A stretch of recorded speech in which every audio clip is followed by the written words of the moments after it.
ચાલો હવે છોકરાઓ આપણે આજે વાત કરવી છે એનિલિનના બ્રોમિનેશનથી. તો જો આપણે એનિલિનનું બ્રોમિનેશન કરવાનું થાય તો આવી રીતે સમજાવશું. આમાંથી થિયરી, એમસીક્યુ, પરિવર્તન દરેક પ્રકારનો પ્રશ્ન પૂછી શકાય. હવે જો આપણે એનિલિનની પ્રક્રિયાની વાત કરીએ તો એનિલિન પોતે અતિ સક્રિય ઘટક છે. જો આપણે એનિલિનની વાત કરીએ તો એનિલિન પોતે કેવો છે? અતિ સક્રિય ઘટક. એટલે હવે આપણે આની પ્રક્રિયા કરવાની થાય એટલે આપણે બ્રોમિન સાથે કરશું. જો 3 અણુ બ્રોમિન જળ, તો 3 અણુ લીધા એટલે સ્વાભાવિક છે ઓર્થો, પેરા અને ઓર્થો એમ 3 જગ્યાએ આપણને વિસ્થાપન જોવા મળશે. સાંભળો, 1 2 3 અને 3 બ્રોમિન એટલે 3 અણુ HBr ના છૂટા પડ્યા. જો કેટલા અણુ છૂટા પડ્યા છોકરાઓ? 3 અણુ HBr ના છૂટા પડ્યા. હવે કેવું બનશે? તો કે જો હવે આવું બનશે, NH2 એક વખત બ્રોમિન અહીંયા, બીજી વખત બ્રોમિન અહીંયા અને ત્રીજી વખત બ્રોમિન અહીંયા. એટલે આ વિબંધનું જો આપણે નામ લખવું હોય તો આપણે આવું લખતા હતા 2,4,6 ટ્રાઇબ્રોમો એનિલિન. તો આપણે જે છોકરાઓ એમસીક્યુની વાત કરીએ છીએ તો આમાંથી આવા એમસીક્યુ પૂછાશે. તો એમસીક્યુ માટેની ચર્ચા કરીએ તો પહેલાં આપણે આમના વજનની જરૂર પડશે. જો ને જરાક એનિલિનનું પોતાનું વજન કેટલું થાય છોકરાઓ? થોડોક હિસાબ કરો ને. જો એનિલિનનું પોતાનું કેટલું થાય? 3 ગ્રામ. એક બ્રોમિનની આપણે વાત કરીએ તો એની કિંમત 80 હોય, એવા આપણી પાસે 6 બ્રોમિન છે. તો આનું વજન કેટલું થાય જરાક હિસાબ કરો ને? 480 ગ્રામ. હવે અહીંયા જો છોકરાઓ 93 ગ્રામ હતું ને એમાંથી આપણે 3 હાઇડ્રોજનને કાઢી મૂક્યા, 90 અને 3 બ્રોમિન ઉમેર્યા, 240. કરો ને સરવાળો. તો જો અહીંયા આપણને વજન મળે છે 330 ગ્રામ. હવે સાંભળી લો એક વખત. તો 93 ગ્રામ એનિલિન લેવામાં આવે, 480 ગ્રામ બ્રોમિન વપરાય, તો 330 ગ્રામ આ 2,4,6 ટ્રાઇબ્રોમો એનિલિન છૂટવું પડે. આ આપણને એમસીક્યુમાં પૂછાય એવો ટોપિક થયો. હવે એક છોકરાઓ આને આધારે પરિવર્તન પૂછાય છે અને થિયરીમાં પણ કન્ટિન્યુ ટોપિક છે કે એનિલિનમાંથી છોકરાઓ 4 બ્રોમો એનિલિન બનાવો. પણ હવે આપણે એનિલિનમાંથી 4 બ્રોમો એનિલિન બનાવવું હોય, પ્રક્રિયા લાંબી છે, બરાબર છે. તો એના માટે આપણે આ એનિલિનની વાત કરીએ તો એનિલિન પોતે વધુ પડતો સક્રિય ઘટક છે. એટલે એ આપણને ઓર્થો, પેરા અને ઓર્થો ત્રણેયમાં નિપજ આપે. જો હું આની વાત કરું તો આ એનિલિન કોણ છોકરાઓ? તો કે એનિલિન એટલે થઈ જશે અતિ સક્રિય ઘટક. અને એ અતિ સક્રિય ઘટક હોવાને કારણે નિપજ ક્યાં આવશે? ઓર્થો, પેરા અને ઓર્થો એમ ત્રિવિસ્થાપિત નિપજ આપે છે. હવે મારે જોઈશે છોકરાઓ એક જ જગ્યાએ 4 બ્રોમો એનિલિન. તો એના માટે આપણે એક મધ્યવર્તી ઘટકની જરૂર પડશે અને એ મધ્યવર્તી ઘટકને બોલવામાં આવશે એસિટેનિલાઇડ. એસિટેનિલાઇડ. તો હવે આ એસિટેનિલાઇડની વાત કરીએ ને એ થોડોક સ્પેશિયલ છે. કેવો છે છોકરાઓ? સ્પેશિયલ. અને સ્પેશિયલ છે એટલે કેવો કહેવાય? ઈ પેરા નિર્દેશક કહેવાય. સ્પેશિયલ એટલે કેવો છોકરાઓ? પેરા નિર્દેશક. કઈ રીતે એ પેરા નિર્દેશક બને છે? કારણ સમજીએ. જો આપણે એસિટેનિલાઇડના બંધારણની વાત કરીએ ને તો જો આવું બનશે. અહીંયા કોણ આવી ગયું છોકરાઓ? તો કે ભાઈ NH. એની બાજુમાં કોણ આવી ગયું? C ડબલ બંધ O. અને એની બાજુમાં કોણ આવી ગયું? તો કે ભાઈ CH3. જો આવી રીતે. હવે તો કે હવે શું બન્યું? તો કે ઓક્સિજનની વિદ્યુત ઋણતા સ્વાભાવિક રીતે બધા કરતાં વધારે હોય. એટલે ઓક્સિજન માઇનસ અને કાર્બન કેવો બની જાય? તો કે પ્લસ. એટલે આ તરત જ નાઇટ્રોજન પોતાના અબંધકારક ઇલેક્ટ્રોન યુગ્મ બાજુના કાર્બનને દાન કરશે. જો પોતાના ઇલેક્ટ્રોન કોને આપી દેશે? આમ બાજુમાં. એટલે શું થયું તો કે ભાઈ હવે નાઇટ્રોજન ઇલેક્ટ્રોનનું દાન કર્યું એટલે હવે નાઇટ્રોજનને ઇલેક્ટ્રોનની જરૂર પડી. એટલે હવે આના પછીનું આપણે સંસ્પંદન બંધારણ જોવા જઈએ ને તો એ જનરલી આવું હશે. જો એના પછીનું સંસ્પંદન બંધારણ છે ને આવું હશે. જો કાર્બન અને આમની વચ્ચે શું થઈ ગયું હશે છોકરાઓ? સિંગલ બંધ આવી ગયું હશે. આ નાઇટ્રોજને પોતાના ઇલેક્ટ્રોનનું દાન કર્યું એટલે અહીંયા ડબલ બંધ બનાવ્યા હશે અને પોતાના ઉપર પોઝિટિવ ચાર્જ રાખ્યો હશે. જો આ હવે પોતાના ઉપર પોઝિટિવ ચાર્જ આવશે એટલે સ્વાભાવિક રીતે શું કરશે તો કે સ્વાભાવિક રીતે પોતાની નજીકના જે ઓર્થો સ્થાન છે ને એ ઓર્થો સ્થાનના ઇલેક્ટ્રોનને ખેંચી લેશે. જો આના કારણે શું બન્યું છોકરાઓ? ઓર્થો સ્થાનના ઇલેક્ટ્રોન ખેંચાઈ જાય છે. એટલે જે એનિલિન અતિ સક્રિય શબ્દ વાપરો હતો ને છોકરાઓ, અતિ સક્રિય, ઓર્થો, પેરા અને ઓર્થો, તેની સક્રિયતા લઈ કોને લીધી તો કે આ કાર્બોનિલ કાર્બને. એના કારણે હવે આ ઓર્થો સ્થાન જે છે એ કેવું થઈ ગયું? નિષ્ક્રિય બની ગયું. હવે આપણને જે વિસ્થાપન જોવા મળવાનું છે એ વિસ્થાપન ખાલી ને ખાલી ક્યાં જોવા મળશે ખબર છે? પેરા સ્થાન ઉપર. એટલે હવે આપણો એસિટેનિલાઇડ જે છે એ પોતે કેવો બની ગયો તો કે પેરા નિર્દેશક બની ગયો. કેવો બની ગયો? પેરા નિર્દેશક. આ બધા વાક્યો જે મેં લખાવ્યા ને છોકરાઓ, આ બધા વાક્યો જે છે એ એમસીક્યુ માટે મેં લખાવ્યા. ક્યારેક તમને ટીએફ પ્રકારના પ્રશ્નમાં પૂછે, ખરા ખોટા વિધાનમાં પૂછે, આ એના માટેના વાક્યો થયા. એટલે આ બધું યાદ રાખવું પડે. અને દાખલા પ્રકારના જે ગુજકેટમાં પ્રશ્ન પૂછાય છે એના માટે આ. અને 3 માર્ક્સનું પરિવર્તન પૂછાય. એનિલિનમાંથી 4 બ્રોમો એનિલિન 3 માર્ક્સની અંદર આપણને આવું એક સરસ મજાનું પરિવર્તન જે છે એ પરિવર્તન પૂછી લે. તો ભણ્યા પછી આપણને આવડવું જોઈએ. ચલો કઈ રીતે તો કે આપણે એનિલિનની પ્રક્રિયા સૌ પ્રથમ કોની સાથે કરવાની છે તો કે ભાઈ આપણે એનિલિનની પ્રક્રિયા સૌ પ્રથમ કરવાની છે એસિટિલેશન. તો નીચે લખું છું એસિટિલેશન. ગઈકાલે શીખવાડ્યું હતું આપણે પિરિડીનની હાજરીમાં, યાદ કરો તો કે હા યાદ આવી ગયું, પિરિડીનની હાજરીમાં.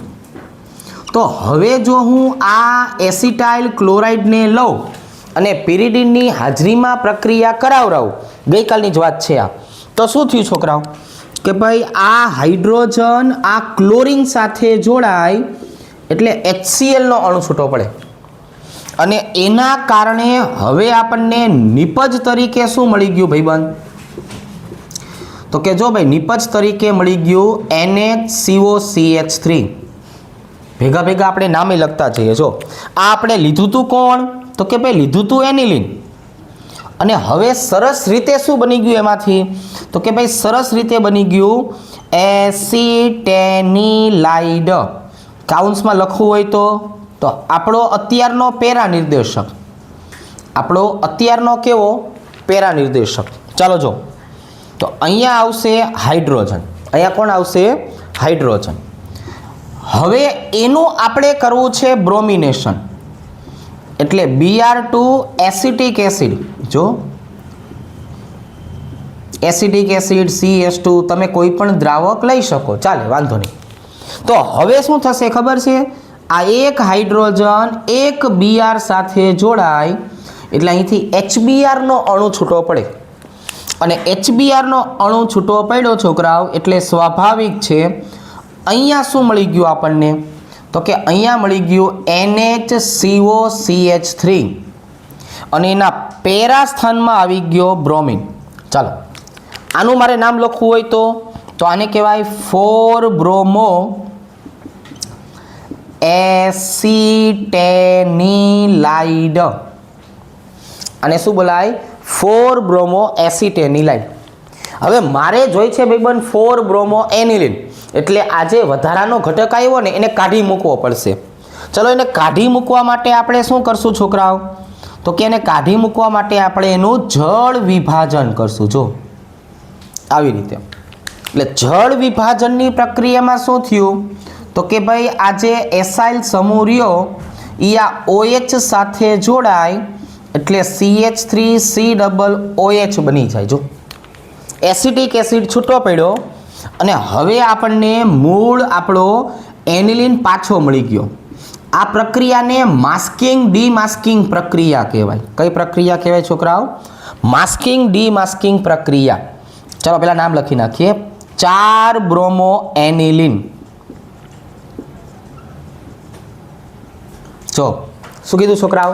પહેલા આપણને ખબર પડી ગઈ કે એનિલિન પોતે પ્રક્રિયા આપવા આવે તો બધી જગ્યાએ પ્રક્રિયા આપી દેશે. એટલે આપણે શું કર્યું? એનિલિનને હંતાડી દીધો. કોની મદદથી હંતાડ્યો? એસિટેનિલાઇટની મદદથી હંતાડ્યો. અને પછી એનું રૂપાંતરણ જે છે એ બ્રોમિનેશનમાં કર્યું અને પાછું આપણે કોને લઈ આવ્યા? તો કે એનિલિનને પછી લઈ આવ્યા. એટલે આ પ્રક્રિયા જે આપણે અત્યારે લખી ને એ પ્રક્રિયાનું નામ છે માસ્કિંગ ડીમાસ્કિંગ. માસ્કિંગ એટલે એનિલિનને પહેલા હંતાડી દીધો અને પછી જેવું આપણને બ્રોમિનેશન મળી ગયું કે નહીં એટલે એ માસ્ક આપણે ઉઠાડી નાખ્યું. એટલે આને કહેવાય ડીમાસ્કિંગ પ્રક્રિયા. ચાલો જો આવી રીતની. તો આવી રીતનું 3 માર્ક્સમાં પરિવર્તન પૂછી શકે અને MCQમાં આવા પ્રશ્ન પૂછી શકે અને 4 માર્કમાં આખું બ્રોમિનેશન પણ આપણને પૂછી શકાય. બરાબર? બહુ અગત્યના ટોપિક છે. એકદમ મસ્તીનો ઉતાવળે આપણે લખી લઈએ છોકરાઓ. વાત કરવી છે એનિલિનનું નાઇટ્રેશન. જો સાંભળો છોકરાઓ, એના જેટલી અગત્યની એક પ્રક્રિયા છે જેને નામ આપવાનું છે એનિલિનનું નાઇટ્રેશન. હવે જો પ્રક્રિયા કરતા પહેલા આના પ્રક્રિયકોની ચર્ચા કરીએ. જો આપણે આના પ્રક્રિયકોની વાત કરીએ તો પ્રક્રિયકો કોણ છે આમાં? તો કે પેલું સાંદ્ર HNO3 વત્તા સાંદ્ર H2SO4. હવે આ બેમાંથી પાછા પ્રબળતાની ચર્ચા કરીએ તો પ્રબળ કોણ? તો કે ભાઈ H2SO4 is greater than HNO3.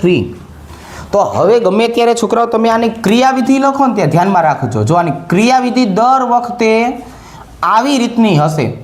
આ HNO3 માં OH માઇનસ અને NO2 પ્લસ હોય અને H2SO4 માં H પ્લસ અને HSO4 માઇનસ હોય. એટલે હવે જ્યારે આમ વિચારવા જઈએ તો આ બેઝ તરીકે વર્તે. શેના તરીકે વર્તે? બેઝ. અને આ વર્તવાનું છે છોકરાઓ એસિડ તરીકે. એટલે ગમે ત્યારે પ્રશ્ન પૂછે કે નાઇટ્રેશન પ્રક્રિયામાં HNO3 શેના તરીકે વર્તે તો અહીંયા ડાયા થઈને એસિડ શબ્દ નહીં ટીક કરવાનો, ત્યાં બેઝ ટીક કરવાનું. શું ટીક કરવાનું? બેઝ ટીક કરવાનું છે. તો હવે આપણને આ પ્રક્રિયામાં ખબર પડી કે આ તો પ્રબળ એસિડિક માધ્યમમાં પ્રક્રિયા થાય છે. પ્રબળ એસિડિક માધ્યમ જે છે એ પ્રબળ એસિડિક માધ્યમમાં પ્રક્રિયા થાય છે. હવે આ જો છોકરા વાલો, એટલે અહીંયા આપણને ખબર પડી ગઈ કે અહીંયા આપણે પ્રબળ એસિડિક માધ્યમમાં પ્રક્રિયા જે છે પ્રક્રિયા કરશું. પણ હું ખાલી ચાલુ નથી. અહીંયા પ્રબળ એસિડિક માધ્યમમાં પ્રક્રિયા કરીએ. જો આવી રીતના સાંભળો કે ભાઈ આ પ્રક્રિયા કઈ રીતની છોકરાઓ, કે અહીંયા એનિલિનનું આપણે H+ ની હાજરીમાં પ્રક્રિયા કરીએ એટલે શું થાય? તો કે જો સાંભળો, આ તો અબંધકારક ઇલેક્ટ્રોન યુગ્મ ધરાવેલ છે એટલે એની સાથે બેઝિક ગુણધર્મ જોડાયેલો છે અને આ H+ ના કારણે કોણ થયો છોકરાઓ? તો કે આ એસિડિક થઈ ગયો. એટલે તરત જ અબંધકારક ઇલેક્ટ્રોન યુગ્મ જે છે એનો સ્વીકાર કરશે અને એના કારણે છોકરાઓ અહીંયા આપણને જોવા મળે છે NH3+. જો હવે નાઇટ્રોજન ઉપર સંપૂર્ણ પોઝિટિવ ચાર્જ આવી ગયો અને આની જો આપણે વાત કરીએ તો હવે આમાં ક્યાંય સંસ્પંદન પણ નથી થવાનું. એટલે એ શું કરશે? તરત જ બંધના ઇલેક્ટ્રોનને બહારની બાજુએ ખેંચે અને બહારની બાજુએ ખેંચે એટલે આપણે 11 માંથી શીખડાવ્યા છે કે ઇલેક્ટ્રોન જો બહાર જતા હોય ને બહાર, તો એ શું બની જશે? તો કે એ મેટા નિર્દેશક બની જશે. જો શું બની જશે?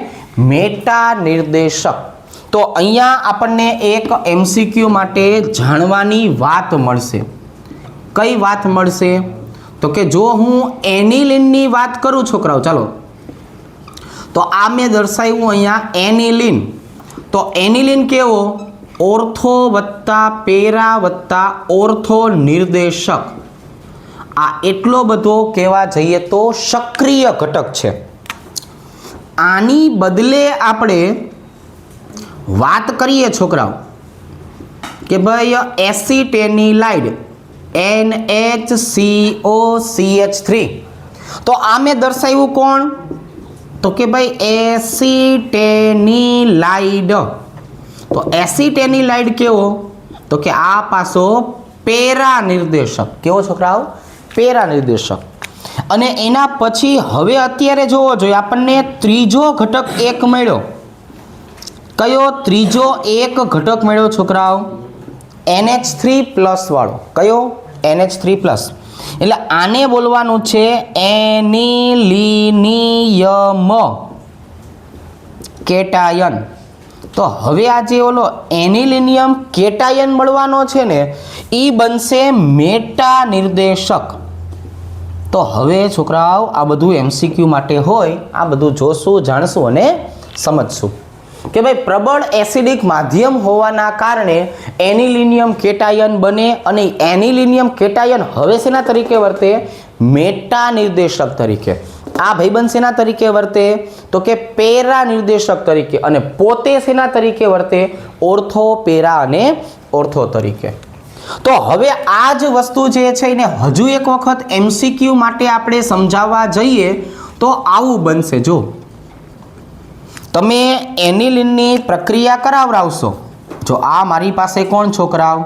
તો કે આ મારી પાસે એનિલિન. તો હું એનિલિનની કઈ પ્રક્રિયા કરવાનો છું? તો કે ભાઈ એનિલિનની પ્રક્રિયા કરીશ નાઇટ્રેશન. કઈ રીતે નાઇટ્રેશન કરવાનું છે? તો કે ભાઈ સાંદ્ર HNO3 સાંદ્ર H2SO4 અને આને લખવાનું કઈ રીતના હોય? તો કે OH- અને NO2+. એટલે સ્વાભાવિક છે આ હાઇડ્રોજન જે છે એ આ OH સાથે જોડાશે આવી રીતના, આવી રીતના અને આવી રીતના. જો 1, 2 અને 3 એટલે ટકાવારીમાં નિપજ મળશે. શેમાં નિપજ મળશે છોકરાઓ? ટકાવારીમાં. તો હવે અહીંયા મુખ્ય નિપજ તરીકે કોણ આવશે? તો કે જો તમે મુખ્ય નિપજની ચર્ચા કરતા હોય તો એક નિપજ મને મળશે પેરા સ્થાનમાં. એક નિપજ છોકરાઓ મને મળવાની છે મેટા સ્થાનમાં. અને હવે ત્રીજી હજુ એક નિપજ મળવાની છે અને એ નિપજ મળવાની છે ઓર્થો સ્થાનમાં. જો આમ આવી રીતના. આ તો કે ભાઈ આની વાત કરીએ તો જો પેરા નાઇટ્રો એનિલિન કેટલા ટકા મળે છે? પેરા નાઇટ્રો એનિલિન તો કે ભાઈ 51%. જો ટકા યાદ રાખવાના છો આ બધાના. પછી તો કે પછી આવ્યું મેટા નાઇટ્રો એનિલિન. તો કે ભાઈ મેટા નાઇટ્રો એનિલિન કેટલા ટકા મળવાનું છે? તો કે ભાઈ 47% મળે છે. હવે કેલ્ક્યુલેટરમાં હિસાબ કરવો જોઈએ. આ ઓર્થો નાઇટ્રો એનિલિન કેટલા ટકા મળશે આપણને? તો કે એ આપણને 2% મળે છે. તો આ ટકા કોક દીક આપણને MCQમાં પૂછી શકે. હવે તો કે આ બધી ચર્ચા આપણે MCQની એવી રીતની કરી. હવે 3 માર્ક્સનું પરિવર્તન પાછું જોઈએ. 4 માર્કની થિયરી પૂછે તો બધું હંકેલો કરીને લખીને દઈ દેવાનું હો. ચાલો શું આવશે? તો કે ભાઈ હવે આવશે એનિલિનમાંથી છોકરાઓ 4 નાઇટ્રો એનિલિન. જો આવી રીતના છોકરાઓ. હવે આપણને કેવો પ્રશ્ન પૂછશે? તો કે હવે આપણને આવો પ્રશ્ન પૂછશે એનિલિનમાંથી 4 નાઇટ્રો એનિલિન કઈ રીતે બનશે? તો કે ભાઈ જો આવી રીતના. હાલો પહેલું કામ શું કરશો? તો કે પહેલું કામ આ એનિલિનની કોની સાથે પ્રક્રિયા કરવામાં આવશે? તો કે ભાઈ આનું એસિટિલેશન કરી નાખવાનું. છે કોઈ ધ્યાનમાં? તો કે હા, એસિટાઇલ ક્લોરાઇડ. એમનેમ પ્રક્રિયા આપશે? તો કે ના, પિરિડિનની હાજરીમાં પ્રક્રિયા આપશે. પ્રક્રિયા કઈ રીતે થઈ? જો આ હાઇડ્રોજન આ ક્લોરીન સાથે જોડાઈ ગયો છોકરાઓ, HCl નો અણુ જે છે એ છૂટો પડી ગયો. હવે આ HCl નો અણુ છૂટો પડ્યો એટલે આપણને શું જોવા મળ્યું? તો કે એટલે આપણને જોવા મળ્યું કે હવે અહીંયા NHCOCH3 નિપજ મળી. ભેગા ભેગા નામ લખી નાખીએ. જો આ એનિલિન, પણ એનિલિનમાંથી આપણે શું બનાવી નાખ્યું છોકરાઓ? તો કે ભાઈ એસિટેનિલાઇડ. શું બનાવી નાખ્યું? એસિટેનિલાઇડ બનાવી નાખ્યો. હવે તો કે હવે આનું નાઇટ્રેશન કરી શકાય. જો શું થશે? નાઇટ્રેશન પ્રક્રિયા કરશું એટલે સાંદ્ર HNO3 અને H2SO4. બોલ ના કરો. તો અહીંયા શું થયું? તો કે જો OH માઇનસ NO2 પ્લસ. હવે આ પેરા સ્થાનના હાઇડ્રોજન સાથે જોડાઈ જશે. જો આ OH સાથે જોડાય, H2O નો અણુ છૂટો પડી ગયો. તો કે ભાઈ તો પ્રક્રિયા તો થઈ ગઈ. જો સરસ મજાની પ્રક્રિયા થઈ. અને નિપજમાં શું મળ્યું? તો કે જો ભાઈ નિપજમાં આવું મળ્યું, NHCOCH3 પેરા સ્થાનમાં આવી ગયું NO2. હવે તો કે હવે છેલ્લો ઓપ્શન એક વધે આપણી આગળ, આનું જળ વિભાજન કરી નાખાય. તો જળ વિભાજન કરશું એટલે શું થશે? તો કે ભાઈ આ એસિટાઇલ ક્લોરાઇડ જે રહ્યો એમાંથી આવેલો એસાઇલ સમૂહ, એસાઇલ સમૂહ OH સાથે જોડાય એટલે એસિટિક એસિડ છૂટવું પડે. શું છૂટવું પડશે? Acetic acid.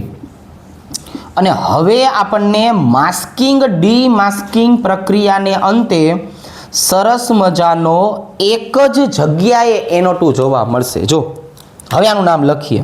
આ કોણ હતું? 4-નાઇટ્રો એસિટેનિલાઇડ. અને આ કોણ છોકરાઓ?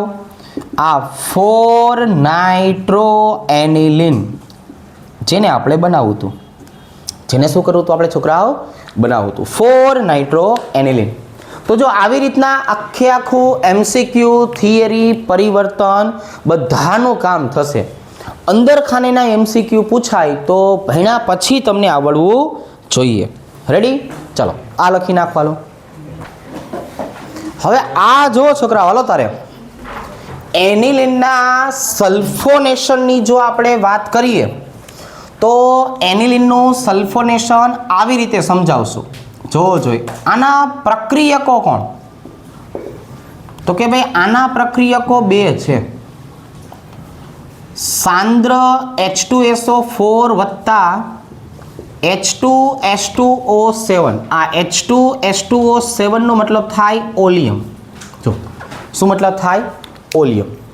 તો એનો મતલબ એવો થયો, આ હમણાં હતી નાઇટ્રેશનની પ્રક્રિયા એના કરતાં પણ પ્રબળ એસિડિક પ્રક્રિયા આપે છે. એસિડિક પ્રક્રિયા એટલે કે પ્રબળ એસિડિક માધ્યમ અહીંયા ઊભું થઈ ગયું. એટલે હમણાં તો આપણને નાઇટ્રેશનમાં NO2 જે છે એ ક્યાંક જોડાવાની શક્યતા લાગતી હતી. અહીંયા તો નહીં લાગે, કારણ કે એનું પ્રબળ એસિડિક માધ્યમ જ એવું છે કે યોગશીલ પ્રક્રિયા આપવાની બદલે અહીંયા એસિડ બેઝનું તટસ્થીકરણ થઈ જશે. એટલે આપણે જો H2SO4 ની વાત કરીએ તો શું કહેવાય? તો કે જો તમે H2SO4 ની વાત કરો તો આવું થાય. જો H+ અને HSO4-. આ તરત જ પોતાના અબંધકારક ઇલેક્ટ્રોન યુગ્મનું દાન આને કરી દેશે. જેવું અબંધકારક ઇલેક્ટ્રોન યુગ્મનું દાન કર્યું છોકરાઓ, એટલે આ બની ગયો એનિલિનિયમ કેટાયન. અને આ HSO4- એની સાથે તટસ્થીકરણ ક્ષાર તરીકે જોડાઈ જશે. જો આ હતું કોણ? તો કે એનિલિન. આ શું બનાવી નાખ્યું?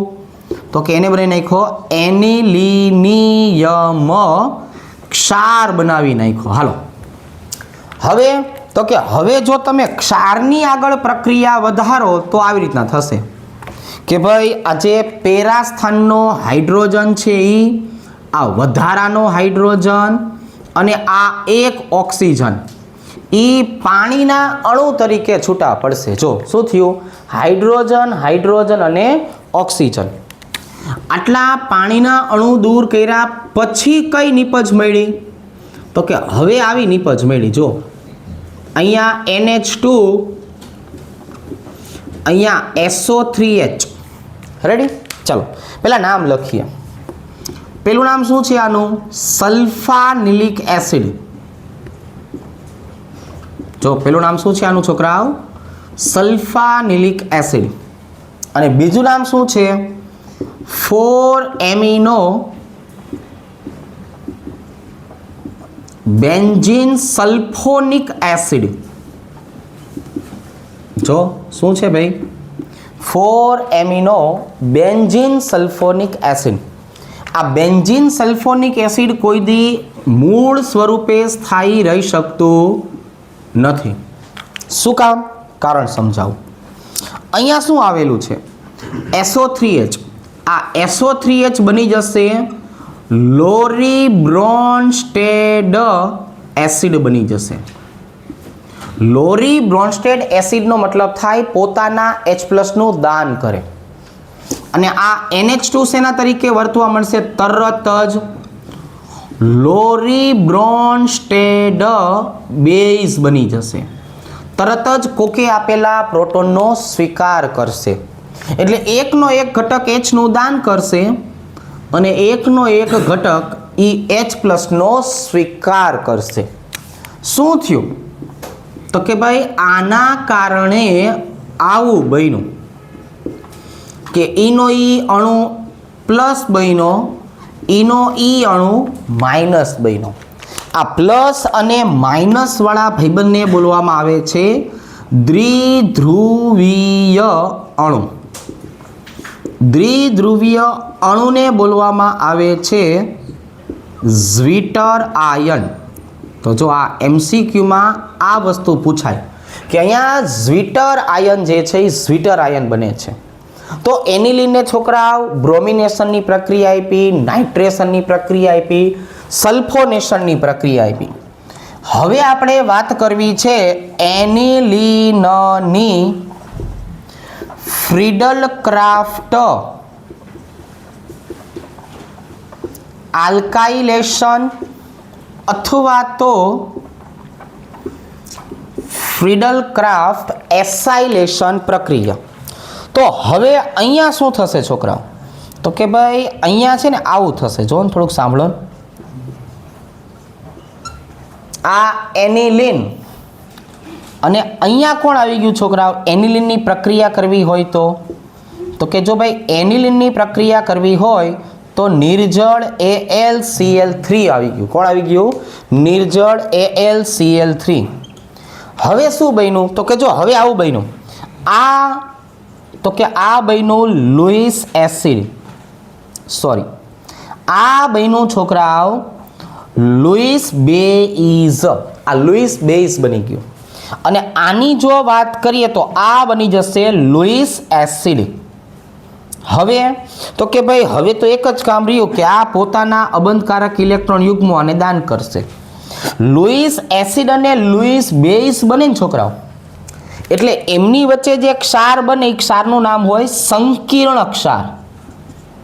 એનું કામ શું હોય છોકરાઓ? સંકીર્ણ ક્ષારનું યાદ કરો જોઈએ તો કે એક વખત મોટા કાઉન્સમાં ગયા પછી હવે આ કોઈને ઓળખશે નહીં.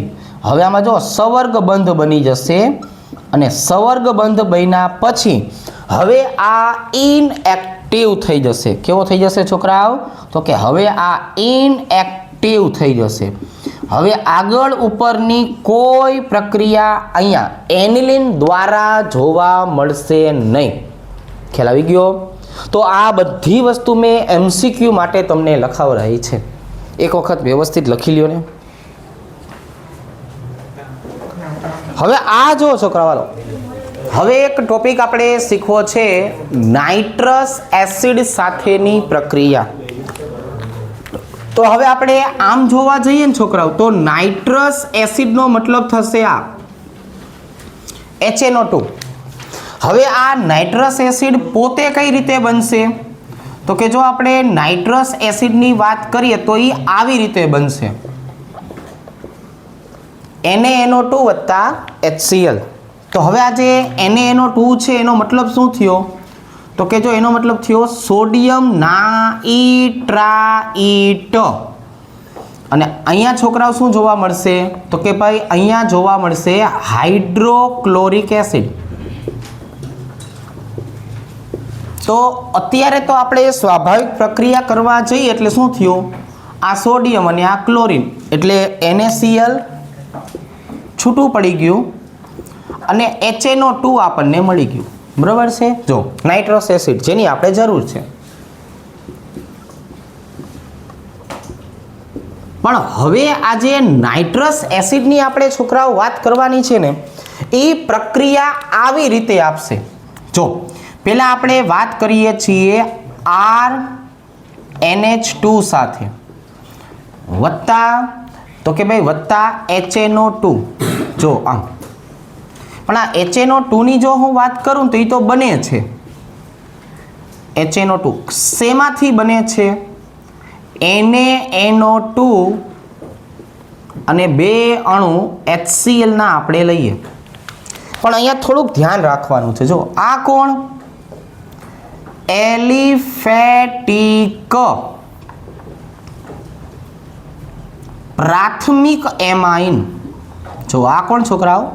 એલિફેટિક પ્રાથમિક એમાઇન. શું થશે પ્રાથમિક એમાઇનની પ્રક્રિયા કરશું તો કે આ સોડિયમ અને આ ક્લોરિન માઇનસ NaCl છૂટો પડશે, બે હાઇડ્રોજના બે ઓક્સિજના, બે અણુ H2O ના અહીંયા છૂટા પડશે. જો ફરીથી એક વખત NaCl હાઇડ્રોજન ઓક્સિજન H2O ના અણુ છૂટા પડ્યા. એટલે અહીંયા શું થયું? તો કે જો ભાઈ એટલે અહીંયા આવું બન્યું Rn2 પ્લસ અને Cl માઇનસ. હવે જો આ N2+ ને Cl માઇનસ કઈ રીતે બને ને એ પાછો સમજાવું. કે જો સૌપ્રથમ બનશે તો આવું Rn ડબલ બંધ N અને Cl.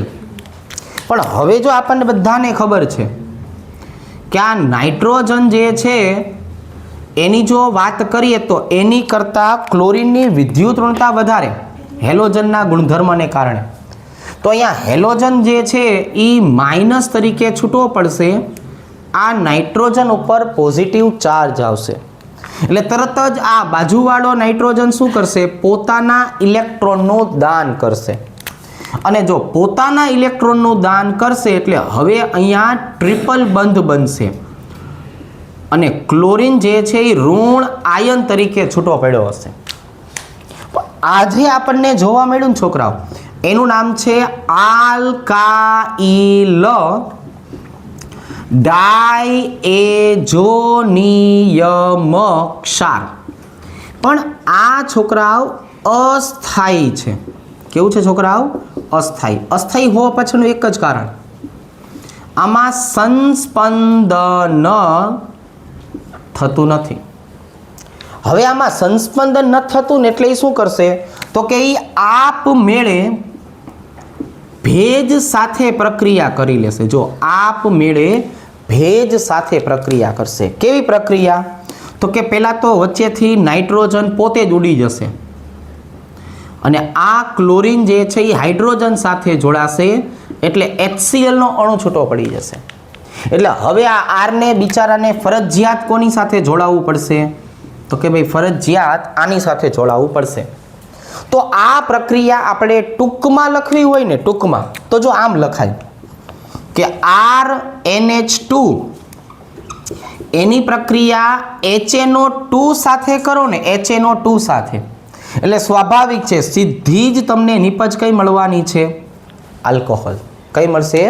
આલ્કોહોલ. હવે તો જો હવે છોકરાઓ આવી રીતે કે ભાઈ હું ઇથાઇલ એમાઇન લઉં અને એની પ્રક્રિયા HNO2 સાથે કરું. જો આમ આવી રીતના કે પછી બેન્ઝાઇલ એમાઇન લઉં, જો કે પછી બેન્ઝાઇલ એમાઇન લઉં અને એની પ્રક્રિયા HNO2 સાથે કરું તો આ ભાઈબંધનું રૂપાંતરણ શેમાં થઈ જશે? તો જો ભાઈ આ ભાઈબંધનું રૂપાંતરણ થઈ જશે ઇથેનોલમાં અને આ ભાઈબંધ જે છે એનું રૂપાંતર થઈ જશે બેન્ઝાઇલ આલ્કોહોલમાં. જો શેમાં થઈ જશે છોકરાઓ? તો કે આનું રૂપાંતર થઈ જશે બેન્ઝાઇલ આલ્કોહોલમાં. આ સ્ટેપ તમને પરિવર્તનમાં મદદ કરશે. આ સ્ટેપ તમને ક્યાં મદદ કરશે છોકરાઓ? જ્યારે પરિવર્તન આવશે ને ત્યારે આ પરિવર્તનમાં તમને આ સ્ટેપ મદદ કરશે. તો આપણે આ આલ્કાઇલ હેલાઇડની વાત કરીએ, સોરી આ આલ્કાઇલ એમાઇનની વાત કરીએ, એલિફેટિક પ્રાથમિક એમાઇન, તો એ સીધું આપણને છેલ્લે શું આપવાનું છે? તો કે સીધું આપણને છેલ્લે આલ્કોહોલ આપે છે. તો આમાંથી યાદ રાખવા જેવી એક જ વસ્તુ છે, એ કઈ? તો કે આ RNH2 HNO2 ની હાજરીમાં આમાં રૂપાંતર પામશે. રેડી? આવડશે? લખી નાખો. ચાલો આ જોજો ભાઈ મને આ જો હાલો એરોમેટિક પ્રાથમિક એમાઇનની જો વાત કરીએ તો આવી રીતે વાત કરશું છોકરા. સાંભળો, અહીંયા આપણી પાસે આવી ગયું એનિલિન, એની પ્રક્રિયા કરવામાં આવે છે NaNO2 બે અણુ HCl. આમ જોવા જઈએ તો આ બે ભેગા થઈને અંદર ખાને HNO2 બનાવી નાખશે. એટલે આપણે નાઇટ્રસ એસિડને ધ્યાનમાં રાખવાનું છે. પણ પ્રક્રિયા આમ થાય, સોડિયમ ક્લોરીન, ચલો NaCl છૂટું પડ્યું, બે હાઇડ્રોજન અહીંથી, બે હાઇડ્રોજન અહીંથી આ ઓક્સિજન સાથે જોડાઈ જાય એટલે H2O છૂટા પડે. હવે તો કે આમ આગેથી જોવો જોઈએ, વધુ ઘટું કંઈ દેખાય છે? તો કે હા, આની પહેલાના બોર્ડમાં શીખવાડ્યું હતું કે નાઇટ્રોજન વચ્ચે ટ્રિપલ બંધ બની જાય અને ઓલો ક્લોરીન જે રહ્યો એ ક્લોરીન શેના તરીકે આવી જાય છોકરાઓ? તો કે ક્લોરીનની આપણે વાત કરીએ તો એ આયોનિક બંધથી જોડાઈ જાય. આ હતું કોણ છોકરાઓ? તો કે આ હતું એનિલિન. આ હતું કોણ છોકરાઓ? Benzene diazonium chloride. જો આવી રીતના બેન્ઝીન ડાયએઝોનિયમ ક્લોરાઇડ. તો આ બેન્ઝીન ડાયએઝોનિયમ ક્લોરાઇડ કેવું છે? સ્થાયી છે. શું કામ સ્થાયી છે? તો કે આની અંદર તમને તરત જ આમ ચકેડા ફરતા જોવા મળશે. એટલે કે આ આપણો ભાઈબંધ દાંત કાઢીને સંસ્પંદન બંધારણ આપશે અને સંસ્પંદન આપવાના કારણે આ આપણો લાલો 0 થી 5 અંશ સેલ્સિયસ તાપમાને સ્થાયી બની જશે. કેવો થઈ જશે છોકરાઓ? 0 થી 5 અંશ સેલ્સિયસ તાપમાને સ્થાયી. રેડી? ચાલો, તો આવા બીજા બે ભાઈબંધ મળશે. જો સાંભળો, અહીં બેની કમ્પેરિઝન કરવાની છે. કમ્પેરિઝન પૂછાય. કેવી કમ્પેરિઝન? તો કે આને બોલાય N2+Cl- અને આને છોકરાઓ બોલવાનું છે N2+BF4-. જો આમ. હવે આ કોણ? તો કે આ બેન્ઝીન ડાયએઝોનિયમ ક્લોરાઇડ. આ કોણ? તો કે આ છે બેન્ઝીન ડાયએઝોનિયમ ફ્લોરોબોરેટ. આ બેની પોતપોતાની એક ખાસિયત છે. આ શું છે છોકરાઓ? આ બેની પોતપોતાની ખાસિયત. આ 0 થી 5 અંશ સેલ્સિયસ તાપમાને 273 થી 278 કેલ્વિન તાપમાને સ્થાયી છે. આ રૂમ ટેમ્પરેચરે પણ સ્થાયી છે. પછી રૂમ ટેમ્પરેચર કેટલું લેવાનું? 25 અંશ સેલ્સિયસ. એટલે કે 298 કેલ્વિન તાપમાન સુધી આ કેવો છે? સ્થાયી છે. જો એક બાજુ આપણે એના વખાણ કર્યા, આ વખતે આના વખાણ કરીએ. આ આપણો ભાઈબંધ પાણીમાં દ્રાવ્ય છે. કંઈ પણ કાર્યક્રમ રાખવો હોય તો આ પાણીમાં દ્રાવ્ય થઈ શકે છે. અને આની જો આપણે વાત કરીએ તો પાણીમાં આ આપણો ભાઈબંધ અદ્રાવ્ય છે. આવા એમસીક્યુના પોઈન્ટ હોય, ઝીણા ઝીણાની જે આપણે વાત કરીએ ને બધા એમસીક્યુના પોઈન્ટ હોય. આના સિવાયના તો કે આના સિવાયના બીજા બે ભાઈબંધ જાણીતા છે ને, કયા કયા બે ભાઈબંધ છે? N2+Cl- પેરા સ્થાનમાં CH3. બીજું કોણ છે તો કે બીજું આ N2+Br-. રેડી? રેડી. આ કોણ છોકરાઓ? પેરાટોલ્યુઇન ડાયએઝોનિયમ ક્લોરાઇડ. અને આ કોણ છોકરાઓ તો કે આ આપણો ભાઈબંધ બેન્ઝીન ડાયએઝોનિયમ બ્રોમાઇડ. આવી રીતે. કેવી રીતે છોકરાઓ? આવી રીતે. તો હવે આખા બેન્ઝીન ડાયએઝોનિયમ ક્ષારની આપણે ચર્ચા કરી છે. હવે આના પછી આપણે આના રાસાયણિક ગુણધર્મની ચર્ચા કરશું. આટલું વ્યવસ્થિત રીતે લખી લો.